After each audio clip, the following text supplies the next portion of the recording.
Hey everyone, welcome back to Hoosier Hoe. Hope everybody's having a good day today. It's pretty good weather here in Indiana and I am actually on my lunch break. So I wanted to come out here and just give you guys a little story to listen to about how the Hoosier Hoe came about. So Rob and I have been gardening for years and years and years. Started out, man, over 25 years ago, standing out in the back field with the book in our hands trying to figure out how to plant anything because we didn't quite remember or didn't know. I mean, our parents had always gardened, but we never really paid a whole lot of attention to it. So we were just kind of trying to figure it out on our own. So, as I said, we've been gardening forever, and probably the least favorite thing that we have ever had to do, and I would imagine everybody is like this, is to weed your garden.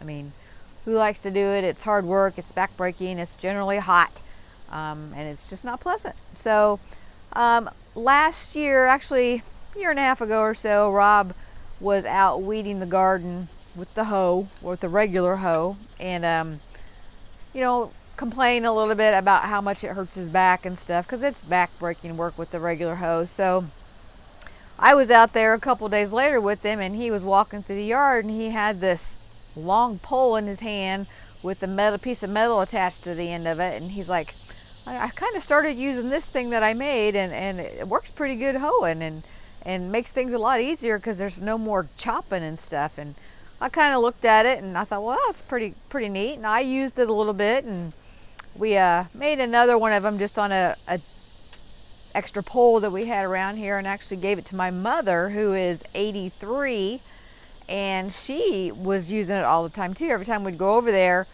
if she was out in her garden, we would see her with it, or my sister would send me a picture of her using it. So, Rob and I were just chit-chatting about it in the yard, and I'm like, you know what, you probably should take this further. I mean, it's been a big help for us and for my mom, so why don't we just improve it and see what we can do. So had lots of prototypes that Rob worked on, different types of pole, different wood, different metals, trial and error, lots of it, and came up finally with the Hoosier Hoe.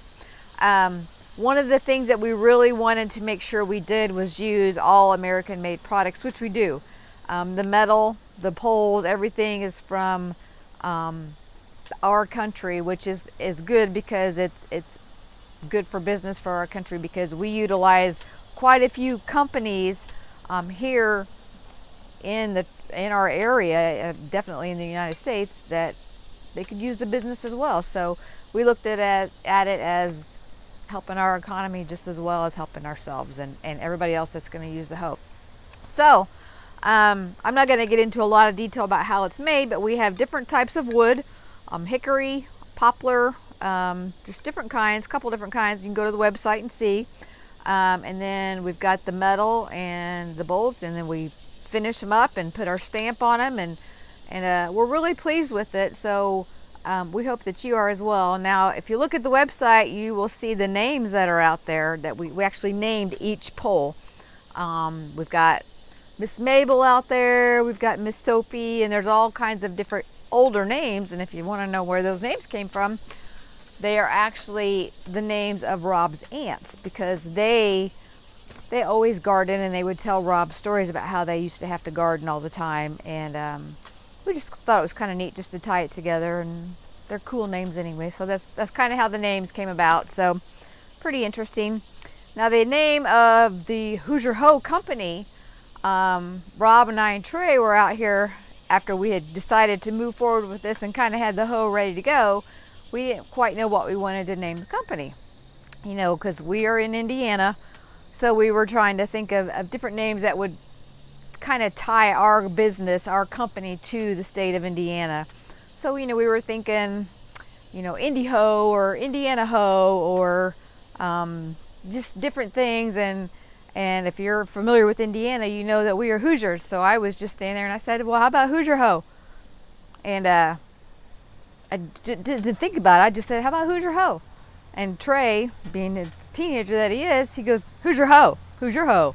And the more we said it, the faster he said it, the more we started laughing. And I mean, it's funny. I mean, you got to admit it's kind of a funny name. We didn't mean it in a derogatory way or anything, but heck, it's funny. Why not use it? And we are Hoosiers, so that's where the name of the company came from.